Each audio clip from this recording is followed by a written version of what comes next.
পঞ্চগড় বাজারে ভয়াবহ অগ্নিকাণ্ডে পুড়ে গেছে কয়েকটি দোকান। ঘটনাস্থল পরিদর্শন করেছেন পানি সম্পদ প্রতিমন্ত্রী ফরহাদ হোসেন আজাদ। পঞ্চগড় থেকে আব্দুর রহিমের প্রতিবেদনে দেখুন বিস্তারিত। মঙ্গলবার ২৪ মার্চ দিবাগত রাত 12:30টার দিকে পঞ্চগড় বাজারের টিনপট্রিতে ভয়াবহ অগ্নিকাণ্ডের ঘটনা ঘটে। স্থানীয়রা ফায়ার সার্ভিসকে খবর দিলে তাৎক্ষণিক পঞ্চগড় ফায়ার সার্ভিসের সদস্যরা আগুন নিয়ন্ত্রণে কাজ করতে থাকে। এ সময় তাদের সাথে বোদা ও আটোয়ারি ফায়ার সার্ভিসের সদস্যরা যোগ দেয়। যৌথভাবে ফায়ার সার্ভিসের সদস্যরা আগুন নিয়ন্ত্রণে আনে, তবে তাৎক্ষণিক ক্ষয়ক্ষতির তথ্য জানাতে পারেনি ফায়ার সার্ভিসের সদস্যরা। এদিকে পঞ্চগড় বাজারে ভয়াবহ অগ্নিকাণ্ডের খবর জানতে পেরে বুধবার ২৫ মার্চ সকাল 10:30টায় ঘটনাস্থল ছুটে আসেন পানি সম্পদ প্রতিমন্ত্রী ফরহাদ হোসেন আজাদ।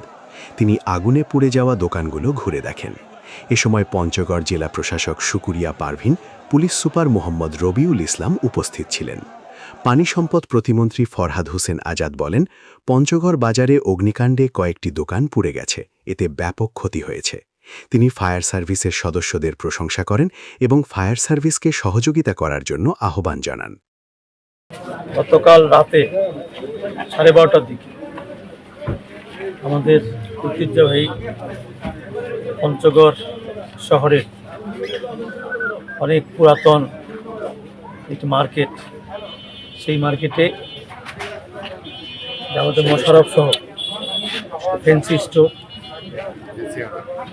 যে অগ্নিসংযোগ হয়েছিল এবং এই দুর্ঘটনায় অনেক ক্ষয়ক্ষতি হয়েছে। মোটামুটি 3টি দোকান একেবারে ভস্মীভূত হয়ে গেছে, ছাই হয়ে গেছে, আর 2টি দোকান সেখানেও অগ্নি লেগেছিল, বাট সেখানে ক্ষতিটা কম হয়েছে। তো গত রাতে আমি জানতে পারি সেখানে আমাদের পঞ্চগড়ের ফায়ার সার্ভিস, আটোয়ারি এবং বোদা, এদের সঙ্গে আমি নিজে যোগাযোগ করেছিলাম। আমি এটুকু বলতে চাই যে আসলে ফায়ার সার্ভিস যে তাড়াতাড়ি আগুন নেভাতে পারে, আমরা কিন্তু সে অনেকগুলো কৌশল বুঝি না। কাজে আমি মনে করি আমাদের উচিত ফায়ার সার্ভিস যখন আগুন নিভাতে আসে তাদের তো প্রস্তুতি লাগে, রেডি হতে লাগে, সবাই তো বসে থাকে না, তাই না?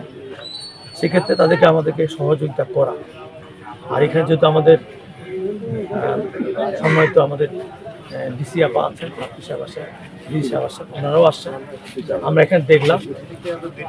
তো এই যে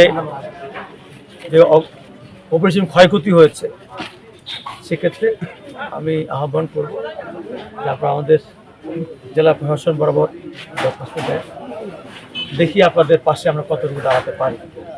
তবে আমাদের আরও সতর্ক থাকতে হবে।